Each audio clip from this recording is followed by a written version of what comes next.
Hey everyone, welcome back to our channel. Today, we're diving into a super important topic: how to transfer Bitcoin from Coinbase to your Ledger Nano X in 2025. If you're into crypto and want to keep your assets secure, this step-by-step guide is perfect for you. Why bother? Well, moving your Bitcoin to a hardware wallet like the Ledger Nano X adds an extra layer of protection against hacks and online threats. Let's get started. First things first, make sure your Ledger Nano X is set up and updated. Plug it into your computer and open the Ledger Live app. You'll need to enter your PIN to access your device. Once you're in, navigate to the Bitcoin app on your Ledger. This is where you'll generate your receiving address. It's like a unique bank account number for your crypto. Next, hop over to your Coinbase account. Log in securely and go to your Bitcoin wallet. Look for the Send or Withdraw option.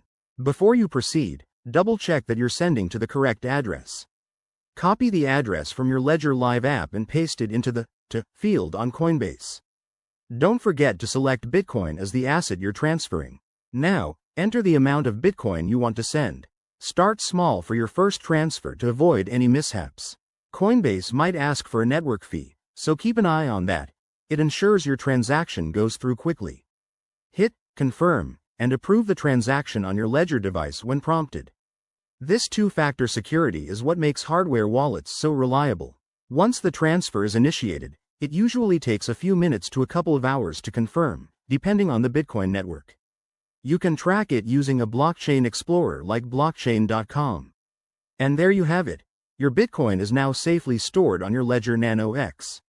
Remember, always double-check addresses to prevent errors, and never share your private keys. If you're new to this, practice with a small amount first. Thanks for watching. If you found this helpful, give it a thumbs up and subscribe for more crypto tips.